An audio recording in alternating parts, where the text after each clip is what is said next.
여러분, 우리 주님 예수 그리스도께서 죽으신 지 사흘 만에 그 죽음의 권세를 완전히 깨뜨리고 부활하셨습니다. 할렐루야. 아멘. 오늘 기쁨의 부활절을 맞이하여서 예수님을 믿는 우리에게 부활 생명을 선물로 주신 우리 아버지 하나님께 특별히 이 시간에는 우리 영광의 박수를 한번 올려드렸으면 좋겠습니다.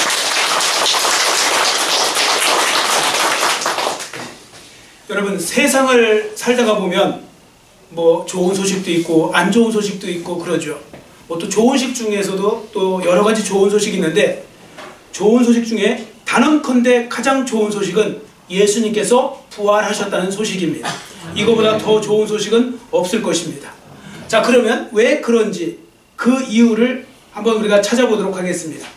자, 우리가 이 질문에 대한 답을 알고 싶다면 인간이란 존재가 어떤 존재인지, 자, 실존적 측면에서 인간이 어떤 사람인지를 우리가 보시면 됩니다. 그런 의미에서 인간의 실존을 피부에 와닿게 아주 리얼하게 정의했던 분이 있어요. 그분이 누구냐면 뭐 중고등학교 시절에는 적어도 한 번쯤은 다 들어보셨을 만한 덴마크의 철학자 있죠. 죽음에 이르는 병이라는 말로 유명한 키에르케고르. 이 실존주의 철학자 키에르케고르가 뭐라고 했느냐면 이렇게 말했습니다. 한번 잘 들어보세요. 인생이란 무엇이냐? 그랬습니다. 인생은 사형 집행할 때 사형 언도를 받은 죄수들이 감옥에 갇혀 있다가 한 사람씩 교수형장으로 끌려가는 모습을 옆에서 지켜보면서 자기의 순번을 기다리는 것과 같다.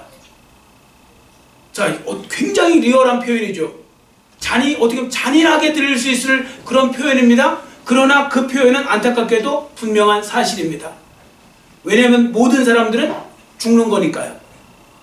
여러분, 관점을 한번 바꿔서 생각해 보시기 바랍니다. 지금 많은 사람들이 하루를 보낸 다음에 이렇게 말하죠. 오늘 하루를 살았습니다.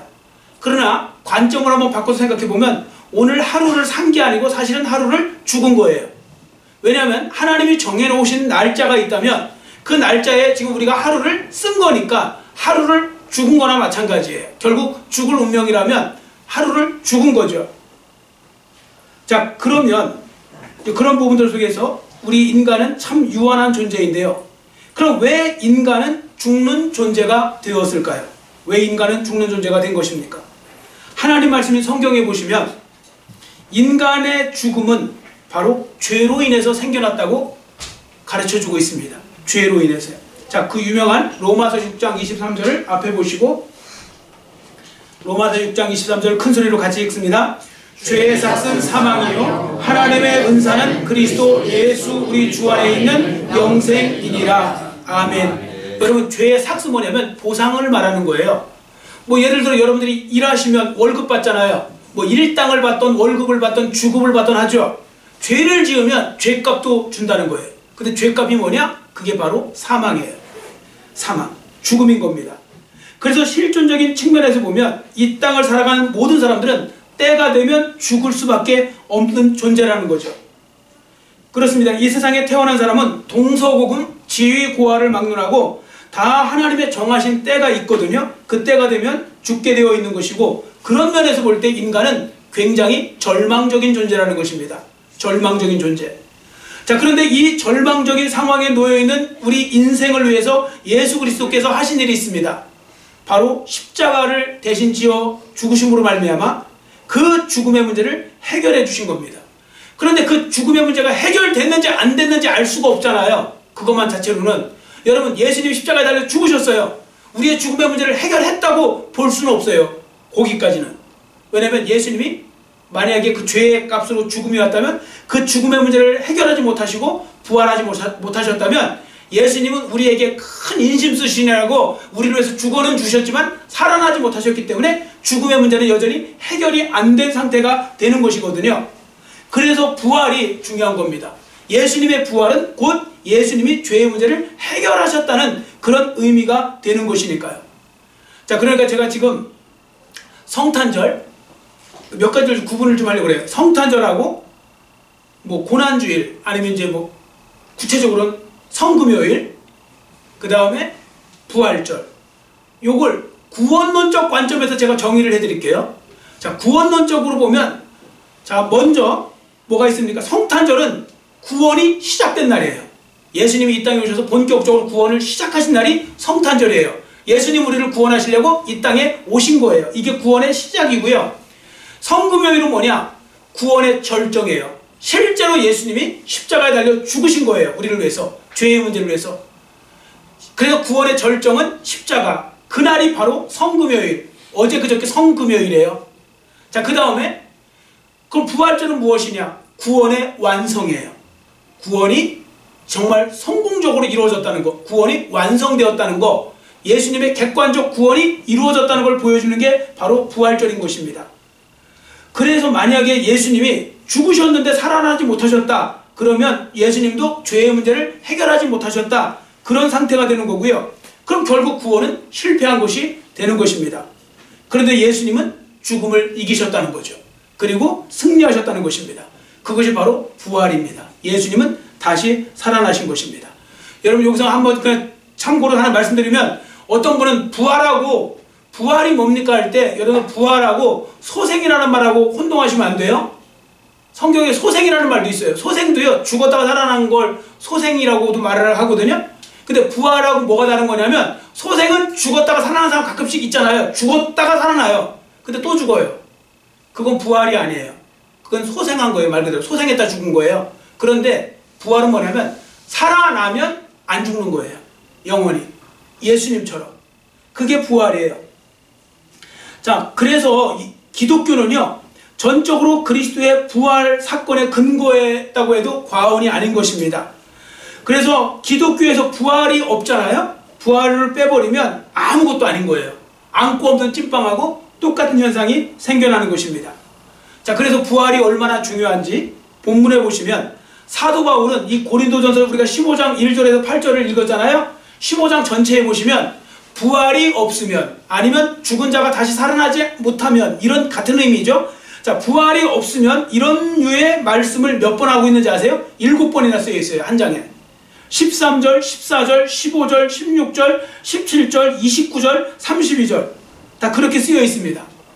자, 사도 바울이 여기서 강조하는 바는 뭐냐면 기독교가 부활을 빼버리면 아무것도 아니고 기독교는 헛된 종교가 되어버리는 거고 그 기독교를 믿는 성도들은 가장 불쌍한 사람들이 된다는 것입니다. 자, 그 부분을 리얼하게 기록한 본문을 우리가 찾아서 읽어봅니다. 자, 본문 16절에서 19절 16절에서 19절 자, 16절에 19절까지 우리 큰 소리로 같이 한 목소리로 우리 읽겠습니다. 만일 죽은 자가 다시 살아나는 일이 없으면 그리스도도 다시 살아나신 일이 없었을 터이요. 그리스도께서 다시 살아나신 일이 없으면 너희의 믿음도 헛되고 너희가 여전히 죄 가운데 있을 것이요. 또한 그리스도 안에서 잠자는 자도 망하였으리니 만일 그리스도 안에서 우리가 바라는 것이 다만 이 세상의 삶뿐이면 모든 사람 가운데 우리가 더욱 불쌍한 자이리라. 아멘. 부활이 없으면 기독교는 제일 불쌍한 사람이래요. 예수 믿고 있는 여러분과 제가 제일 불쌍한 사람이 된대요. 그런데 지금 많은 성도들은 이 말씀을 알지 못하고 이 세상에서 천년만년 살 것처럼 그냥 뭐 잘 먹고 잘 사는 걸 목적으로 두는데 그분들은 지금 자기가 얼마나 불쌍한지도 모르고 있는 거예요. 여러분, 우리 예수 믿는 사람들은 죽은 다음에 부활에 동참하고 그리고 하나님 나라에서 영원히 살 수 있다는, 또 살게 된다는 그 믿음을 갖고 살아가야 되는데 그거 없이 살아가는 사람들. 그래서 부활이 없으면 다른 종교가 더 나아요. 제가 봐도 있잖아요. 기독교가 부활이 없잖아요. 예수님의 부활이 없으면 다른 종교 하는 게 훨씬 나아요. 뭐 그래서 옛날에 제가 비유 들은 거 있어요.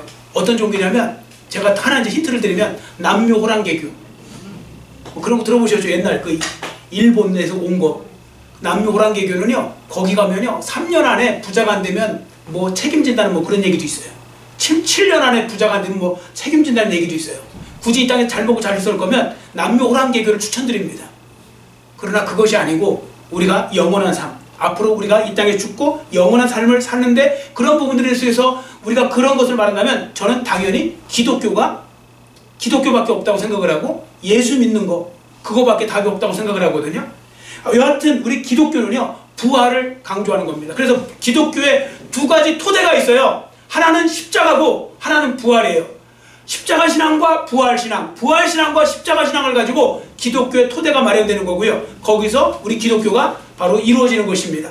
그러니까 이 말씀을 여러분들이 잘 기억하시고 십자가 신앙으로 지난주에 무장하셨다면 이번 주에는 부활 신앙으로 무장하시기를 축원합니다. 아멘. 그래서 성도들이 사도신경을 고백할 때 이렇게 고백하잖아요. 장사된 지 사흘 만에 죽은 자 가운데서 다시 살아나셨으며, 이 말씀입니다. 여러분, 예수님이 죽은 가운데서 다시 부활하셨음을 의심 없이 믿으셔야 되는데요. 왜 그러느냐? 틀림없는 사실이니까요. 그래서 유명한 신학자 칼 바르트가 있거든요. 칼 바르트가 뭐라고 했느냐면 이렇게 말했어요. 저를 따라해주세요. 부활절 설교는 짧을수록 좋다. 짧을수록 좋다. 아멘. 부활절 설교는 짧을수록 좋대요. 왜냐하면 여러분도 그거 아시죠? 가짜 약장사는 말이 많아요. 가짜 약장사가 말을 많이 하는 이유가 있어요. 그 가짜를 진짜로 만들려면 포장을 해야 되거든요. 원래 진리는요, 간단한 거예요. 그냥 부활했습니다 하면 되는데, 부활 안 했는데 부활한 것처럼 하려고 그러면 그걸 갖다가 상대편을 속여야 되니까 그 많은 말을 하는 거거든요. 그래서 부활절 설교는 짧으면 짧을수록 좋다. 그만큼 확실하다. 그런 말씀을 하고 있는 것이죠. 기독교 역사를 보면요, 예수님의 부활에 대한 증거를 보여주는 많은 일들이 있고 많은 사건들이 있었는데, 그 중에 한 사람을 소개하려고 합니다. 그 사람은 변호사예요. 영국의 한 젊은 변호사였는데, 이 사람은 예수님이 자꾸 부활하셨다고 그러니까 말 같지도 않은 소리를 하고 있으니까 이 사람이 내가 반박을 하는 내가 글을 한번 써보겠다 해서 연구를 한 거예요. 왜 예수님의 부활은 가짜인지 그걸 연구하려고 그러면 조사를 해야 되잖아요. 연구를 하고 조사를 하다가 보니까 이분이 놀랄만한 결론이 나중에 나왔어요. 무슨 결론이 나왔냐면 예수님의 부활을 반박해 보려고 했더니 반박할 수가 없더라는 거예요. 그리고 오히려 연구하면 연구할수록 예수님의 부활이 더 확실하다는 게 느껴지는 거예요. 그래서 이분이 예수님의 부활을 반박하려는 글을 쓰려다가 갑자기 태도를 바꿔서 예수님의 부활을 증거하는 그런 책을 하나 썼거든요. 그 글을 하나 썼는데 그 책이요, 정말 세계적으로 유명한 베스트셀러가 됐어요. 우리나라에도 왔어요. 이거예요.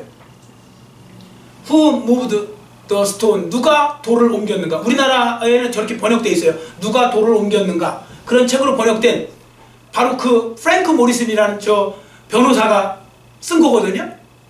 그러니까 그도 기독교를 반대해보고 부활을 부정해보려다가 오히려 부활을 온전히 믿어지는 사람들이요, 잘 몰라서 그렇죠. 알면 알수록요, 부활은 진짜로 부활을 우리가 부정하기가 쉽지가 않아요.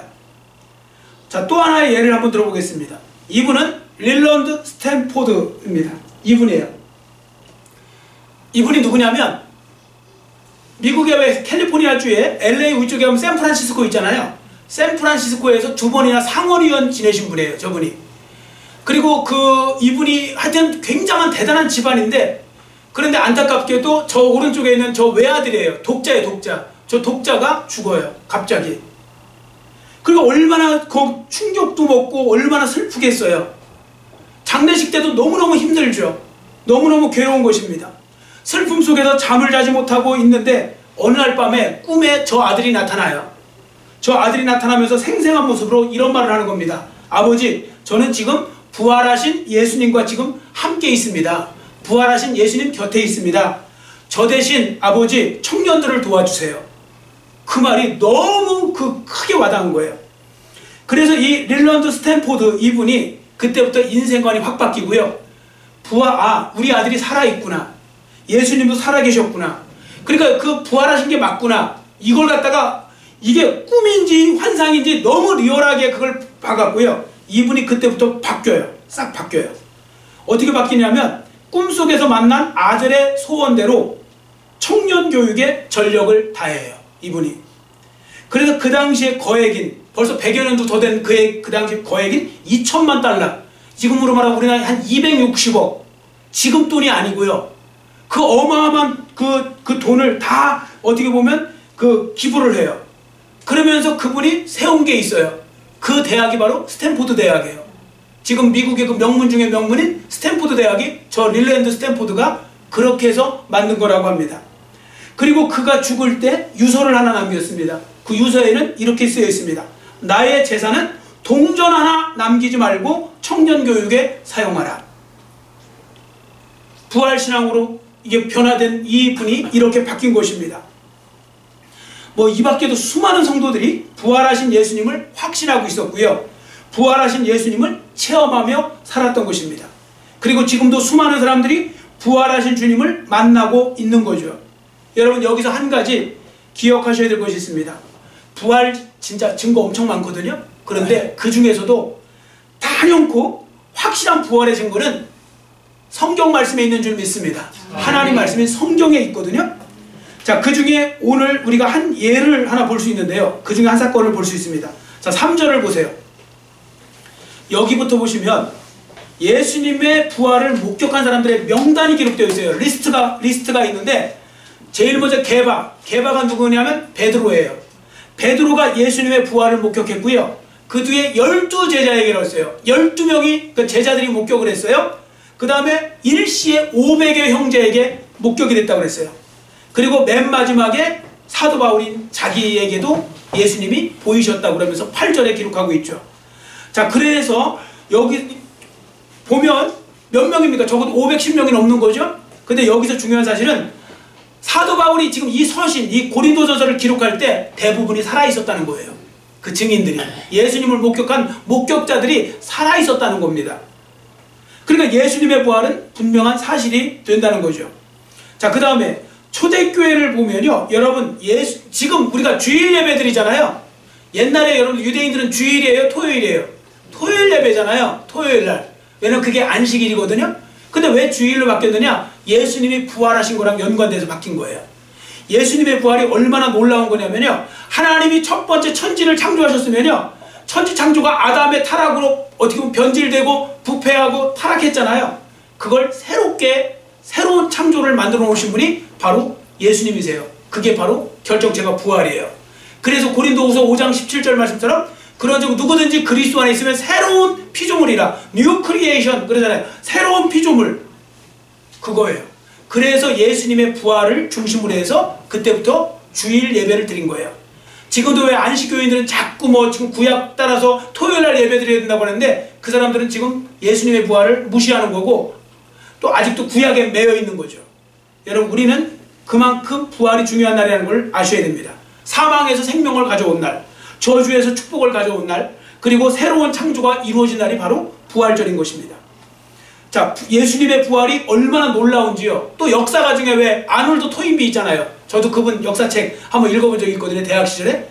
아놀드 토인비의 그 역사책에 보면, 아니 그분이 이제 그런 이야기를 해요. 뭐라고 하냐면 아놀드 토인비가 나는 오랫동안 여러 시대를 연구하고 여러 저서에 대한 증거도 조사하고 헤아려 보았으나 인생의 역사 중에 예수 그리스도가 죽으신 후 다시 살아나셨다는 사실보다 더 분명한 증거는 없었습니다. 되게 놀랍죠. 사람들은 그거 아닌 것 같은데 할 때 그 유명한 역사학자가 예수님의 부활 그거보다 더 어떻게 보면 그 분명한 증거는 없었습니다. 그런 말을 했다는 것입니다. 자, 지금까지 말씀을 들으시면 어떻습니까? 예수님의 부활이 더 확실히 믿어지시는지 모르겠습니다. 혹시 아니신 분들은 변화의 능력이라는 측면에서 제가 좀 더 피부에 와닿는 예를 들어보려고 합니다. 자, 저를 보세요. 제가 개인적으로요, 성경을 저는 연구하는 사람 아닙니까? 성경을 연구하면서 제가 보니까 예수님이 진짜 부활하셨다는 걸 갖다가 뭘로 증거를 잡을까 할 때 제가 제일 확신이 느꼈던 건 뭐냐면 제자들이에요. 또 좀 더 나가서는 예수님의 형제들이고요. 자, 제자들만 오늘 예를 들려고 합니다. 예수님의 제자들이요, 한순간에 갑자기 확 바뀌어요. 사람이. 여러분, 사람이 한순간에 확 바뀌는 거 어려운 거 아시죠? 여러분, 제가 지금 수천 번 설교를 해도 안 바뀌시잖아요. 여러분들. 좋은 말씀 아무리 도 안 바뀌시잖아요. 근데 사람이 바뀌는 게 어려운 거예요, 진짜로. 그리고 한 사람이 가끔 어떻게 다 바꿀 수는 있어요, 그나마. 근데 여러분, 동시에 모든 사람이 다 바뀌는 거, 이건 불가능한 거 아시죠? 근데 특별한 경우가 있으면 될 수는 있긴 있어요. 자, 그 부분을 지금 말씀드리려고 합니다. 자, 사복음서가 있죠. 마태, 마가, 누가, 요한 사복음서가 여기 있어요. 제 손을 보세요. 이 사복음서와 사도행전이 있어요. 사복음서와 사도행전 사이는요, 어떤 분은 몇십 년 뒤인 줄 아는데 그게 아니에요. 며칠 뒤에요. 예수님이 죽으시는 거로 끝나요, 사복음서가. 그리고 예수님이 부활하시면서 그 제자들과 40일 같이 있었던 거니까 바로 며칠 뒤 이야기를 하는 거예요. 그리고 사도행전 2장이 오순절이니까 사도행전 2장이 50일 뒤 이야기예요. 자, 여기 보면 근데 전혀 다른 사람, 마치 동명이인 같아요. 여기에 나타난 베드로와 여기에 나타난 베드로가 달라 보여요. 다른 제자들도 마찬가지고요. 그럼 잘 생각해 보세요. 한 명도 아니고 이 많은 사람들이 왜 갑자기 며칠 사이에 확 바뀌어서 예수님 막 부인하고 저주하고 도망다니고 바쁘고 무서워서 벌벌 떨던 사람이 왜 갑자기 이렇게 담대하게 예수님을 전하고 그리고 목숨 걸고 막 전하려고 하고 복음을 전하고 두려워하지 않고 왜 그랬을까요? 여기서 도대체 요 며칠 사이에 무슨 일이 일어난 걸까요? 그게 성경은 부활하신 예수님을 만났다고 보여주고 있는 겁니다. 부활하신 예수님을 직접 목격하면요 달라집니다. 자, 그냥 쉽게 예를 드릴게요. 여러분 오늘 밤에 설교 시간 말고요, 오늘 밤에 저는 진짜 그랬으면 좋겠어요. 하나님 좀 그냥 한번 그렇게 해주셨으면 좋겠어요. 오늘 밤에 여러분들 그냥 딱 주무시려고 하고 있는데 갑자기 여러분 안방에, 여러분 주무시는 방에 예수님이 딱 나타나시는 거예요. 그리고 내 손을 만져봐라, 아니면 내 옆구리에 한번 손을 넣어봐라. 여러분 진짜 그런 일이 있어갖고 여러분 손을 넣어봤어요. 진짜 이게 실제인 거예요. 예수님이. 자, 여러분 내일부터 뭐하고 다니실까요? 복음 전할까요? 안 전할까요? 전하지 말래도 전할 거요? 그런 겁니다. 제자들이 바뀐 거예요. 순식간에. 근데 그래서 이걸 가만히 생각해 보면 이거보다 더 확실한 증거는 없어요. 그거 말고도 설명할 방법이 없어요. 어떻게 갑자기 바뀌느냐고요. 그 많은 사람들이 바뀔 수가 없는데 바뀌었으니까요. 그걸 나타내는 것입니다. 자, 그래서요 요한복음에 보시면요 예수님께서 제자들에게 나타나셔서 하셨다는 말씀이 있잖아요. 너희에게 평안이 있을지어다. 그러면서 했더니 제자들이 두려움에서 벗어나고 평안과 기쁨을 누렸다고 하고 있습니다. 자, 앞에 보시고 요한복음 20장 20절 같이 읽겠습니다. 이 말씀을 하시고 손과 옆구리를 보이시니 제자들이 주를 보고 기뻐하더라. 아멘. 한 성서학자가 이 상황을 두고 제자들의 기쁨을 이렇게 멋있게 표현했습니다. 한번 저를 따라해 주시기 바랍니다. 죽음에 대한 해답을 발견한 기쁨. 아멘. 이때 제자들이 저를 기뻐했던 건 죽음에 대한 해답을 발견한 기쁨. 그것 때문이라는 겁니다. 그래서 팡세의 저자 있죠. 파스칼. 이 파스칼이 뭐라고 했느냐면 이렇게 말했습니다. 만일 예수님의 제자들이 서로 의논해서 예수님의 부활을 거짓으로 만들어냈다고 가정해보면 결과는 어떻게 될까요? 자기가 이렇게 질문을 던져요. 만약에 예수님 부활을 안 하셨는데 500여 명의 사람들이 짜고서 예수님 부활했다고 막 우기는 거예요. 이제 서로 조작을 하는 거예요. 근데 그 결국은 어떻게 되었을까요? 잠깐은 속일 수 있겠죠.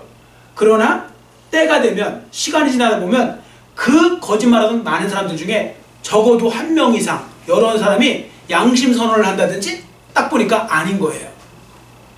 그래서 양심에 찔려서 거짓말입니다. 부활하신 거 아닙니다. 이렇게 말하는 사람들이 나온다는 거죠. 그래서 결국은 예수님의 부활이 다 가짜라는 것이 나중에 다 드러나게 된다는 것입니다. 자, 생각해 보세요. 세상에 한두 사람도 아니고 그 많은 사람들이 거짓말을 갖다가 유지시키기 위해서 목숨까지 내놓는다. 이것도 말이 안 되는 거 아시죠? 자, 예를 들어 보겠습니다. 여러분 지금 세상에 이단들 있잖아요. 자, 이단들, 우리 성도들은 얼마큼 알고 있는지 이단들 한번 얘기해 보세요. 이단들 누가 있습니까? 이단 단체. 제일 유명한 신천지, 그죠? 신천지. 그 다음에 뭐 여호와의 증인도 있고, 뭐 또 박옥수 저기 여기 옆에 있는 그 구원파도 있고, 그 다음에 또 맨날 성폭행하고 돌아다니고 있는 그 정명석이 JMS. 그런 인간들 있잖아요. 그 사람들이 다 교주거든요. 그 사람들 밑에요, 여러분들 많은 사람들이 지금 몰려있잖아요. 아직도 그 어리숙한 사람들 많이 몰려있죠. 근데 그 중에 여러분들 변절자가 나왔을까요? 안 나왔을까요? 수두룩하게 나왔어요. 여러분들 왜 코로나 때 신천지 난리 났을 때 그때 보셨죠? 그 이만희라고 해서 지가 하나님이고 중보자라고 했던 그 사람, 지금 교주? 그 사람도 이제 지금 뭐 죽을랑 말랑 하고 있는데, 그 사람, 그 형님도 안 믿잖아요. 자기 동생 그거 하고 막 얘기하잖아요. 나는 그거 안 믿는다고. 왜냐면 가짜니까요. 가짜는 드러나게 되어 있어요. 그리고 요즘에 그 교주들 잘 섬기면요, 교주들 좀 챙겨준대요. 이렇게 막 챙겨줘요. 사실은 이렇게 해주면 높은 자리도 올려주고요, 뭐 사업권도 주고 막 줘요. 그러니까 미친듯이 해요. 자, 사람은요 간사해갖고요 돈 주면 해요. 가짜도 진짜로 만들 수 있는 게 돈의 힘이에요. 자, 그런데 예수님 당시에 볼까요? 이 초대교회 이때는요, 전하면 전할수록 얻어맞고요, 핍박당하고 죽음당하고 그러는데, 여러분 거짓말을 위해서 여러분 같으면 하겠습니까? 아니, 예수님이 부활도 안 하셨는데 괜히 부활도 안 하시고 죽으신 분을 갖다가 부활하셨다고 하는 바람에 내가 죽게 생겼어요. 합니까 안 합니까? 아, 크게 대답해 보세요. 해요 안 해요? 안 해요. 안 한다니까요, 사람들이. 여러분, 바보가 아닌 이상은 누가 내가 죽을 걸 생각하면서 거짓말을 위해서 누가 죽어요? 진실을 위해서도 안 죽는데. 이야기는 뭐예요? 왜 예수님에 대한 변절자는 한 명도 안 나타났을까요? 진짜였기 때문에, 진짜 만났기 때문에, 진짜 살아계신 예수님을 보았기 때문에 그런 겁니다. 여러분도요, 오늘 밤에 진짜 예수님을 아까 말씀드린 대로 제대로 만나시잖아요? 여러분들 목에 칼 들어와도 여러분 부인 안 할 겁니다. 어차피 내가 딱 죽는 순간에 난 천국 가는 걸 알 거니까요. 그게 믿어지고 확신이 되면요, 그래서 그 제자들이 죽음을 무서워하지 않았던 거예요. 그때부터. 사도 바울 보세요. 얼른 죽고 싶어 한다고 그랬잖아요. 사도 바울은 내가 지금 빨리 몸을 떠나서 주님과 함께 있고 싶으나 사명 때문에 지금 내가 못 가고 있다고. 이게 지금 사도 바울의 고백이거든요. 예수님 진짜 만난 사람들은 이렇게 바뀌어요. 천국을 진짜 믿는 사람은 이렇게 바뀌는 것입니다. 자, 그래서 여러분들 끝으로 한 가지 말씀드리고 싶은 것이 있는데요. 여러분, 오늘 부활절을 맞이하여서 여러분들의 신앙이 약 2000년 전에 죽으신 예수님의 부활만 기념하는 시간 되지 마시고요, 그 부활하신 예수님을 만나는 삶이 되시기를 축원합니다. 아멘. 그러니까 부활절에는 두 가지가 있어야 돼요. 첫 번째는 역사적 예수라고 해요. 2000년 전에 역사적 예수의 부활. 이것은 지식으로 배우는 거예요. 왜냐하면 이건 우리가 볼 수가 없어요. 성경으로 배우는 거예요. 그러나 그걸로 끝나면 지식에서 머무는 거예요. 그 부활하신 예수님을 내가 이 삶 속에서 만나는 거예요. 현재의 삶 속에서. 그게 바로 부활하신 주님을 체험하고 경험하는 거죠. 그래야 힘 있는, 능력 있는 그리스도인이 될 수 있는 것입니다. 자, 그런 부분들 속에서 여러분들이 그걸 경험하기를 원하고요. 그래야 여러분들 어떻게 하느냐면요, 전도하지 말래도 전도해요. 자, 예를 한번 들어볼게요. 자, 여러분 양심껏 이거 대답해 보세요. 여러분이 진짜 어떤 데 왜 감동적이고 되게 재밌는 영화를 보셨어요. 자, 재밌는 영화 보시고 주위 사람한테, 가족이든 누구든 친구한테 누구한테, 야, 그 영화 너무너무 재밌어, 너무너무 감동적이야, 한번 꼭 봐. 이거 해보신 분 예로만 대답하세요. 예, 아니오로. 그러니까 자, 예로 대답하시면 돼요. 그거 해보신 분 예. 양심껏 대답하세요. 또 안 하신 것처럼 다 해보셨을걸요? 아니, 그럼 그래, 영화관 안 갔다고 해요. 그럼 먹는 걸로 할게요. 어느 집에 음식점에 갔어요. 너무너무 맛있어요. 와, 진짜 세상에 이렇게 맛있는 게 없어요. 자, 주위에 가족이나 친구들한테, 야, 그 음식점 너무 맛있어, 한번 꼭 가봐. 해보신 분 예. 예. 다 하셨죠? 아니, 아니신 분은 아니라고 하시면 돼요. 그분은 정말 뭐 무인도에 혼자 살다가 오셨던지 뭐 그랬겠죠. 사람은요, 다 하게 돼 있어요. 왜 그런지 아세요? 진짜 맛봤거든요. 재밌거든요. 자, 왜 사람들이 전도하라고 전도 안 하고 왜 소개 안 할까요? 내가 못 만났는데 누구를 소개하겠습니까? 나도 못 만났는데. 여러분, 천국 이야기를 어떻게 합니까? 나도 안 믿어지는 천국을 어떻게 얘기할 거냐고요. 내가 만나지 못한 부활하신 예수님을 어떻게 전할 거냐고요. 그래서요, 이건 자기가 경험하면 알아서 하는 겁니다. 사실 뭐 전도하라 말라 할 필요도 없는 게, 아무리 못 만난 사람은 아무리 1000번 만번 해도 눈 하나 끔찍 안 하더라고요. 제가 목회 몇십 년 동안 지금 하면서 겪은 결론은 그거예요. 설교 100날 1000날 해도 안 바뀌어요. 안 바뀌는 사람은. 근데 설교 안 해줄 수 있잖아요. 만난 사람은 알아서 전해요. 본인들이. 그러니까 자기가 어떤 상태인지를 자기가 지금 보시면 되는 겁니다. 자, 여하튼 이 말씀을 통해서 오늘 부활절을 통하여서 여러분들 부활신앙으로 다시 한번 무장하시는 그런 시간이 되시기를 축원합니다. 아멘. 이게 얼마나 감사한 일인지 모릅니다. 여러분, 우리가 죽어도 살겠구라고 예수님 말씀하셨잖아요.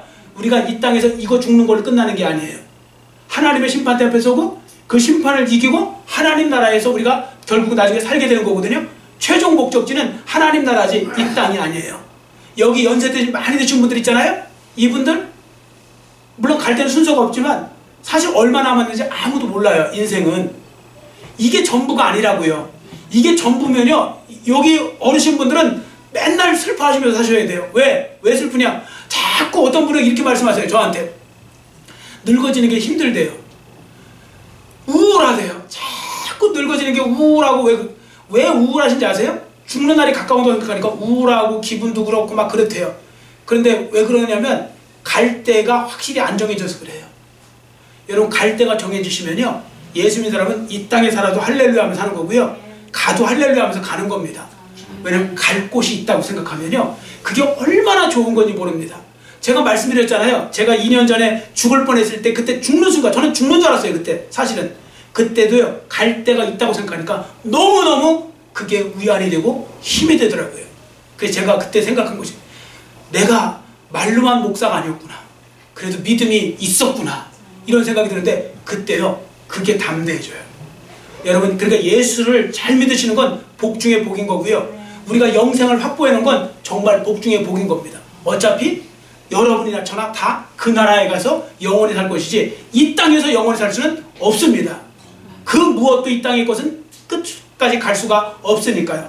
여하튼 오늘 부활절을 맞이하여서 우리를 위해서 이 부활의 놀라운 은혜를 주신 주님께 감사하면서 부활신앙으로 무장하시는 여러분과 저의 삶이 되시기를 간절히 빌고 원합니다. 아멘. 기도하겠습니다. 사랑의 하나님 아버지 감사합니다.